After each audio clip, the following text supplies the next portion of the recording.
This is John Colo with DiscountJuicers.com. Today I have another exciting episode for you. What we're going to do today is we're going to make a vegetable juice. But this is not going to be any old vegetable juice. This is going to be a special vegetable juice, and this is going to be one of the best vegetable juices I've made in a long time.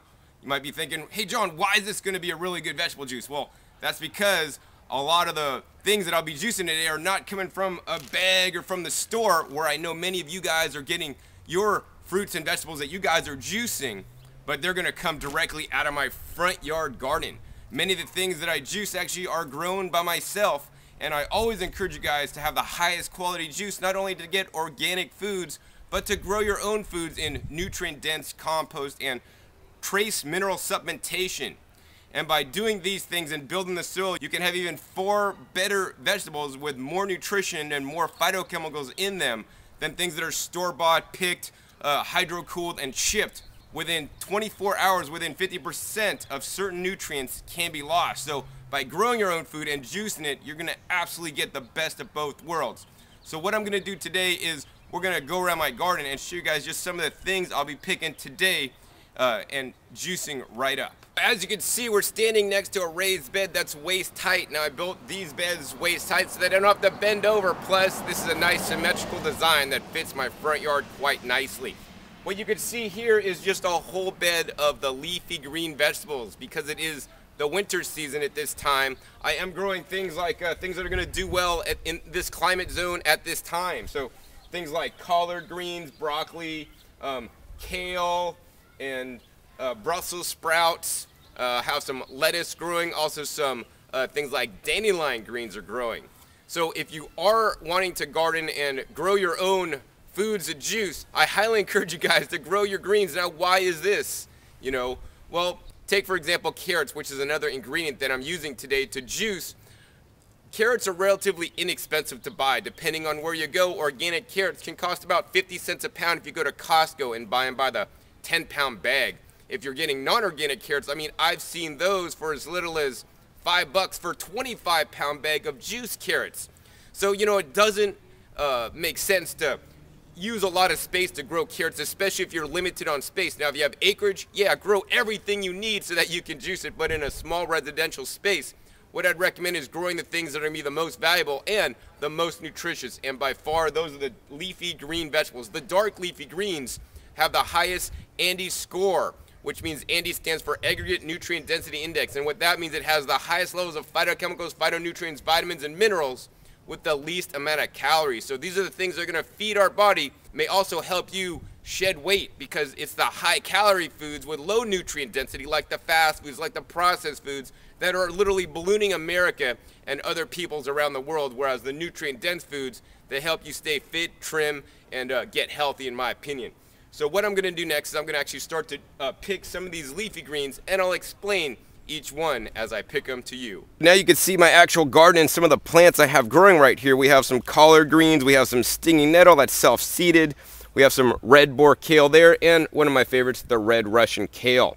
And you can see I'm growing a whole variety of different things, and I don't want you guys, when juicing, just to juice one thing day in and day out. I want you guys to rotate while you're juicing. So, if you have a garden like this, you could pick one leaf of everything, which would be great. But what you could also do is just, today I'm going to pick only the collard greens and juice collard greens with my, carrots and apples. Maybe tomorrow you're going to pick only your red Russian kale and juice your red Russian kale with your carrots and apples. Maybe your garden's just starting, you don't have a lot of leaves like this, and you're just going to pick one leaf off every plant so that it can continue to grow and make you food to juice.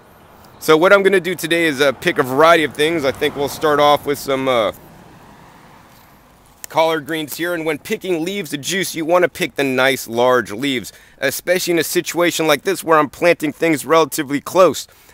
These plants this season are planted about 1 foot apart. I'm using the square foot gardening method, which allows you to pack more plants in per square foot to get the maximum amount of yield in a small amount of space. So here's a collard leaf. Now we're going to go ahead and pick a red Russian kale leaf. And once again, I want to encourage you guys to pick the large leaves to juice. The larger leaves, while they still taste excellent, picked out of my own garden, they get more fibrous. Another leaves to pick to juice are actually leaves that are damaged. So leaves that bugs ate, that bugs half ate, you know, say there's a bite out of this one, that's all right. Your juicer doesn't care if it's, you know, got a bite out of her or whatnot. And also juice a variety. So we got some red boar kale here, and we're gonna pick this. And I want to encourage you guys to juice your foods of color. Foods of color have different phytochemicals and phytonutrients, and I especially like this purplish color in there. Another thing you can juice, of course, are things like this, if I don't get stung, are the stinging nettles. So these are the stinging nettles, and actually I didn't plant these in my garden, they just showed up. So I'm really glad I could actually use and juice these stinging nettles. They're one of the most nutritious foods on the planet. And don't forget, I mean, there are stingers on the back here and they can't sting you. I'm kind of immune, but not really immune to it. But when juicing it, it totally deactivates the stinger. So, you know, most oftentimes people use the stinging nettles to make a tea, you know, and dry them and put them in a tea, which you could do, but I like to juice them for even greater benefit. So another thing that I'll be juicing today is my own homegrown celery. Now, another reason for growing your own food is because when you grow your own food, you get to select and choose what you want to grow. So the celery I'm growing here, if we look back in it, you guys are gonna trip out, man. Look at that. That's celery, but check it out. This is red stem celery. So this is actually called red venture celery. And you know, I've never seen red venture celery sold in any grocery store. You might rarely see them at a farmer's market. But once again, by growing your own food, you could grow a higher quality food. And literally, I'm picking this, going over my juicer and juicing it. So you're gonna get the highest levels of nutrition of any foods found in earth, especially if you're growing your own in nutrient dense soils. I cannot stress that enough. Although organic standards are excellent and, you know, it allows for no toxic chemical pesticides on your food, it doesn't necessarily say the farmer has to enrich his soil with this much nutrition or use things like the trace minerals to assure you you're going to get the highest quality food. And, you know, besides growing different varieties and no GMO varieties, you know, I get a whole spectrum of different nutrients and these different colors of pigments in my foods. Now we're gonna pick another leafy green for my vegetable juice today, and that's these guys right here. These guys are the Swiss chard, this little Swiss chard patch I have growing on. Let's go ahead and pick these guys. Now, when juicing Swiss chard or anything else, I always encourage you guys to juice your foods of color. I have green variety here, but they have a rainbow Swiss chard, comes in red, pink, and even yellow. So I just have these guys because that's what came up and keeps coming back year after year for me. Very easy to grow. Now the Swiss chard is actually related to the spinach. So I don't tend to juice a lot of Swiss chard, although, you know, I'll put definitely a few leaves in my juice today. So the next thing we're gonna pick today to juice is one of my favorite kales. Now this kale is actually called a lactacino kale or black kale or Tuscan kale. And I like this kale because it's a really dark green color. Now, leaves in your garden that have a darker green color contain more chlorophyll. And did you know that chlorophyll is very similar in chemical structure to your blood? And that's maybe one of the reasons why it's so good for us. And that's why I like to juice the Tuscan kale or black kale that I'm holding right here. Now you can also purchase this in the store. You know, at many health food stores they sell the black kale, but the problem is in the store this stuff is usually very expensive. But guess what? It can grow easily in your garden, and this is a good crop to grow any time of year. It'll actually handle the summer and the winter weather quite well in this climate. Another one to grow in the summer, if you're curious, is this guy right next door. And this guy is actually called the Red Russian Kale. So these are my favorite two varieties of the kales to grow through the summer that seems to handle the heat well. Some of the other kale varieties tend to bolt or go to flower when it gets too hot, but these guys are pretty solid performers. So another reason why you should grow your own food instead of buy it is not only because of the higher nutrient quality, which is my main purpose, but also because it can save you some money. I don't know if you've checked lately, but Brussels sprouts, another great thing to juice, can be very expensive. Here in my garden you can see I have a whole plant here, and this is like each one of these flowers is a Brussels sprout flower that's open. So this is the Brussels sprout after it opens naturally in nature. And you know, you really can't buy Brussels sprout flowers of juice. You can only buy the Brussels sprouts, but I like it when they're little flowers. I mean, I can literally pick out hundreds of these flowers to juice in my garden. And remember, Brussels sprouts are a cruciferous vegetable, and there has been some research that show cruciferous vegetables may help prevent things like cancer. So the next thing I'm gonna pick for my juice is something that is another weed. And you know, I really like to juice weeds because you know, they may be growing around you for free, and plus the weeds have even higher levels of nutrition than some of the common vegetables sold at your supermarket. So the one I'm gonna juice next is right here, and you guys may know this plant by the flower, and there's the flower right there. This is actually called the dandelion, and this is the dandelion flower.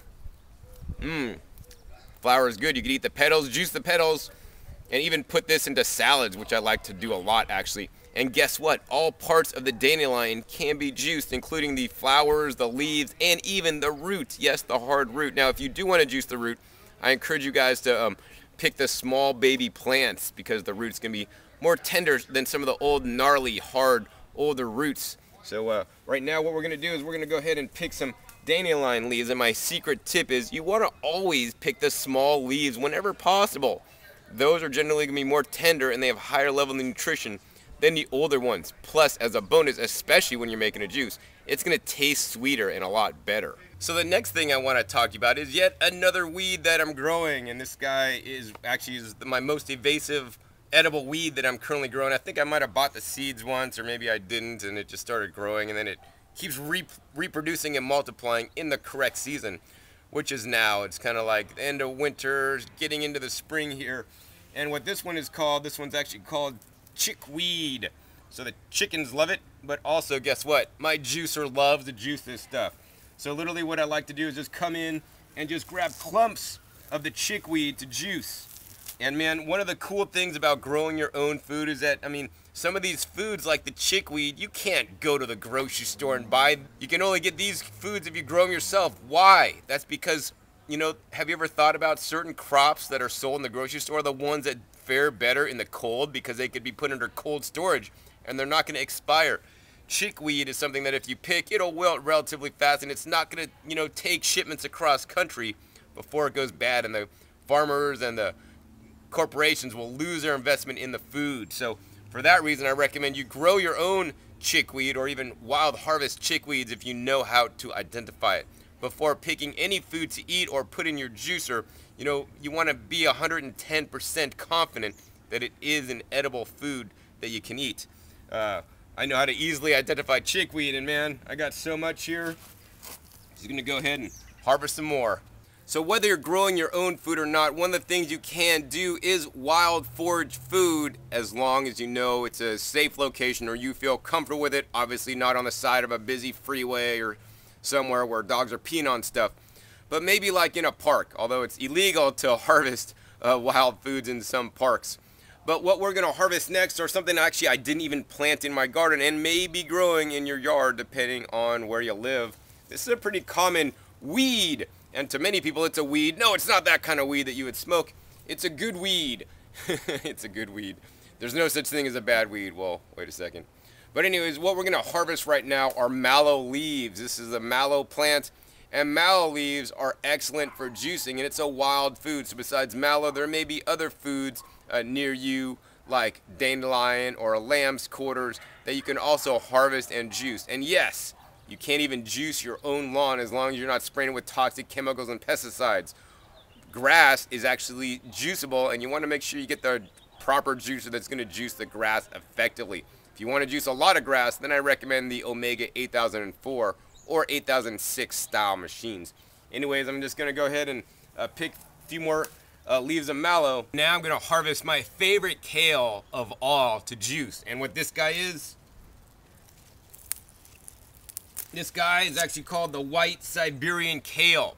So the white Siberian kale is a sweeter variety kale, you know, just like Fuji apples are sweeter than Granny Smith apples. But hey, Granny Smith apples juice a lot better than Fuji's because they maintain their texture better.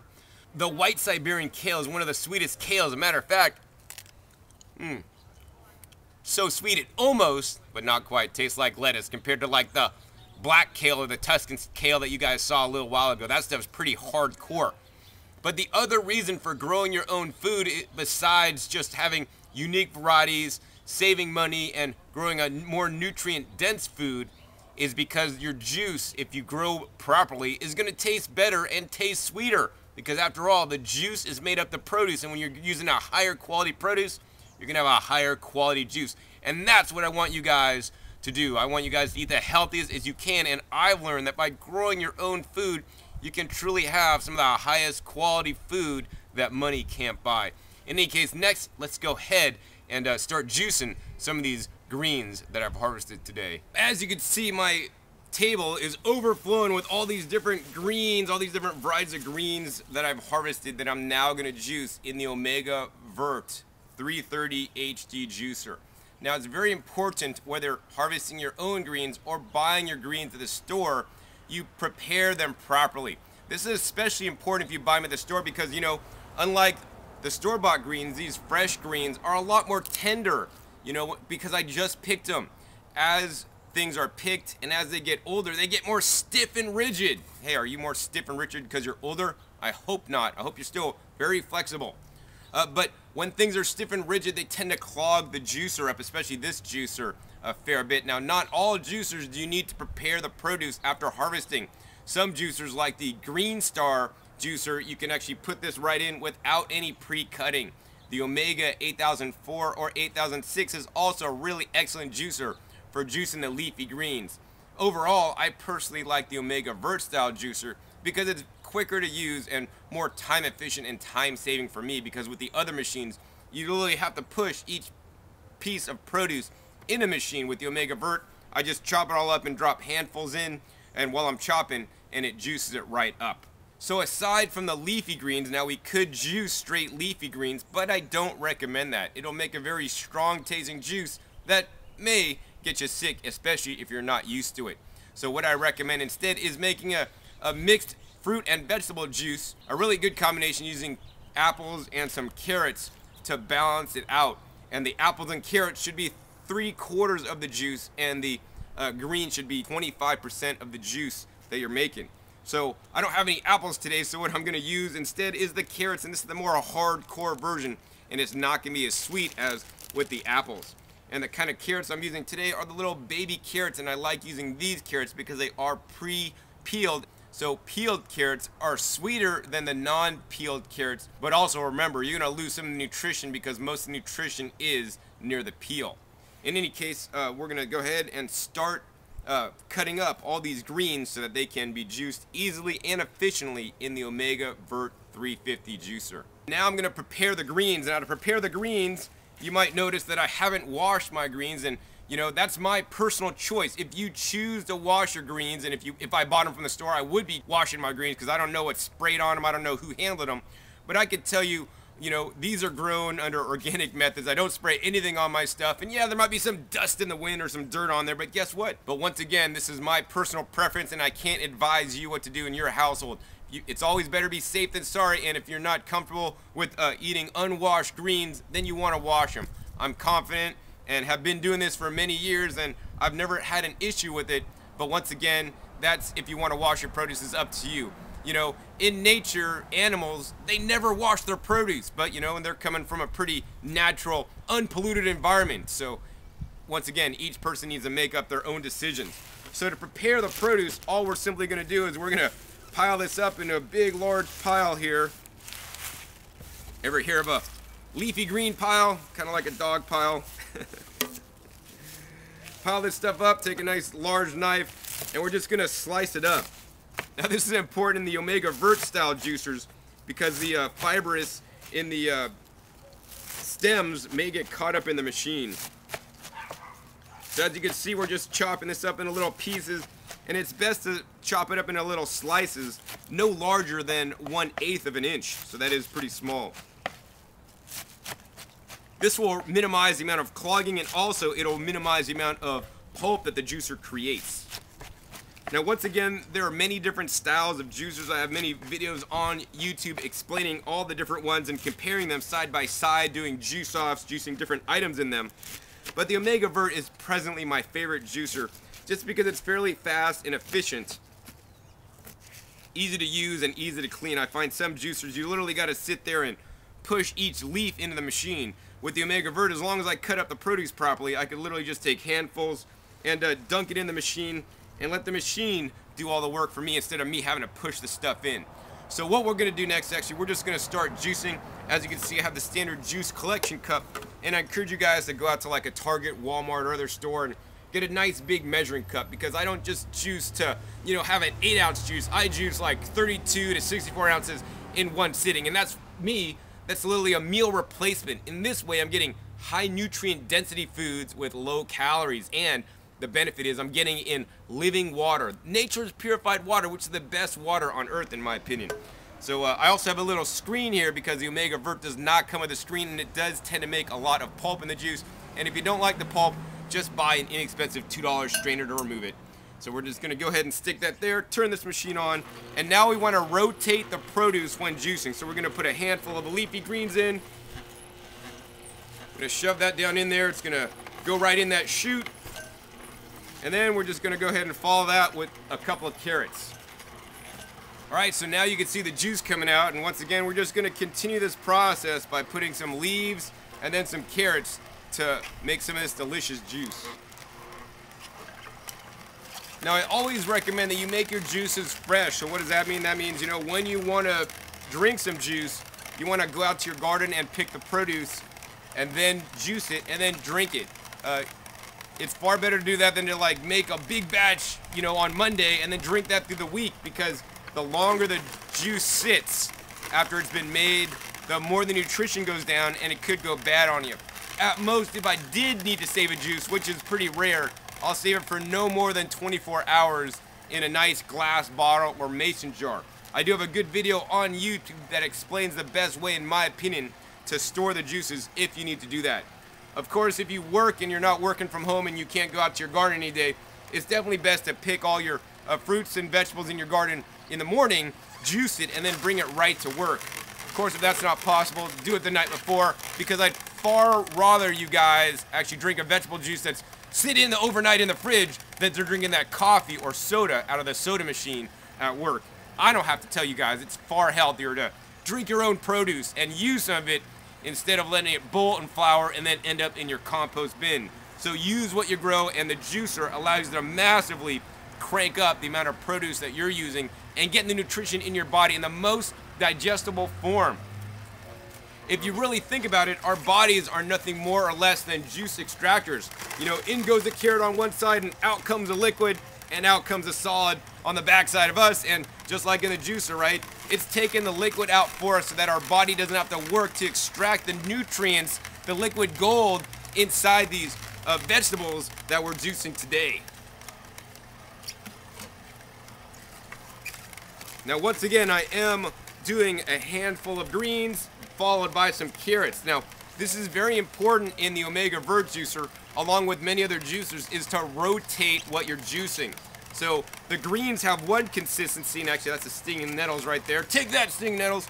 But the carrots have a completely different one, and every different, you know, produce texture can help the juicer work more effectively, because literally the carrots help push the greens through the machine to get the optimal extraction of the juices. Of course, if you said, hey John, I want to juice all greens, and nothing wrong with that. You might get sick by juicing all straight greens, but you could definitely do that, and there is a juicer for you. As you guys can see, I'm almost halfway done, or more than half done juicing, and as I've been feeding in my pre-cut greens followed by some carrots, I've been making some juice, and my strainer's been catching a lot of pulp, because once again, one of the things with every juicer does make some kind of pulp. In general, you know, I recommend you strain your juice after you make it, like you would just juice in the container and then pour it through your strainer. With the Omega Vert, I like to double strain, so I like to strain as it comes out and then strain it once again at the end. So what I'm going to do now is actually we're shaking down the little strainer here, trying to get most of the juice through it, and you'll see a lot of pulp still sitting in the strainer. Now you could just throw this into the pulp catch bin here, but what I like to do is I want to get every last bit out. An easy thing to do is take a paint strainer bag, a nylon paint strainer bag, put it through there and squeeze it. That can get kind of messy, so what I like to do instead is actually just take it and dump it back into the juicer, and right after you put all that pulp in, what you're going to do then is actually just put some more carrots in. That'll help kind of like flush out the juice in the pulp, and then eject it out, and then also get you that juice without the pulp back into your strainer there. I'm going to go ahead and juice the rest of this stuff, and we'll be right back at you when I'm done juicing. So now we're down to the last handful of greens of juice right here. These are all the greens picked fresh from my garden. This juice is gonna taste pretty amazing. Although, you know, I recommend if you do this juice at home, you might want to add some apples, because I'm pretty hardcore and don't have any apples today either, so I'm just doing the greens and the carrots. I'll be fine with that, but many people may not be. And once again, you may not want to juice this volume of greens or this many greens if you're not used to, because you may have some cleansing reactions. So as you can see, we got a whole little bin full of pulp here. Now the pulp is excellent to feed your compost pile or your worms. It's worked pretty well here. Got lots of juice and probably went through about, I don't know, maybe 3 pounds of carrots. Probably got about 2 pounds left. And we got the juice. We strained out a lot of the pulp, ran the pulp back through with the technique that I showed you guys a little bit earlier. What we're gonna do now is go ahead and turn off this machine. What I like to do is a quick presto changeo and put that under the juicing spout. Then we're gonna go ahead and take another pitcher here, and we're gonna go ahead and put our strainer through there and then double strain our juice. Now, most of the time you can just strain the juice once. The vert creates a fair bit of pulp, so I like to strain it and then double strain it at the end. The secret with these guys is pour real slow, or else it may dribble on you. As I'm pouring, I like to shake back and forth to make sure all the juice goes through the strainer and all the pulp is left in the strainer here. So it looks like we're getting out all the pulp, and there's not a whole lot of pulp left after you know, filtering it once. But once again, you know, when you strain your pulp out, the juice is going to taste a lot cleaner, and it changes the taste sensation of the juice to make it actually even sweeter. Another reason why I like to strain is that it also strains out the foam. The Omega Vert tends to produce less foam than other juicers, but it also depends on what you juice. So let's see, we're gonna go ahead and shake this down a little bit and get the last bit of juice through the strainer into my collection cup. Alright, so now we've strained all the pulp out, and there you can see there's a little bit of pulp. We're gonna go ahead and set that back in there. And now we have about 5.5 cups of juice goodness straight from the garden. Now gonna enrich my body.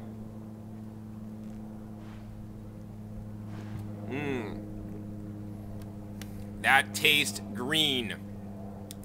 I like it, but if you're not used to juicing, once again, you might want to add some apples back into it to make it taste a lot better for you. I hope you guys enjoyed this episode learning more about how to create fresh juices out of your vegetable garden, and I also hopefully motivated you to start growing some of your own greens. Not only is it less expensive, you will get a higher level of nutrition, plus it's going to be some of the best juice you've ever tasted. So once again, my name is John Kohler with DiscountJuicers.com. Be sure to visit DiscountJuicers.com/YouTube for special promotional offers for our YouTube visitors.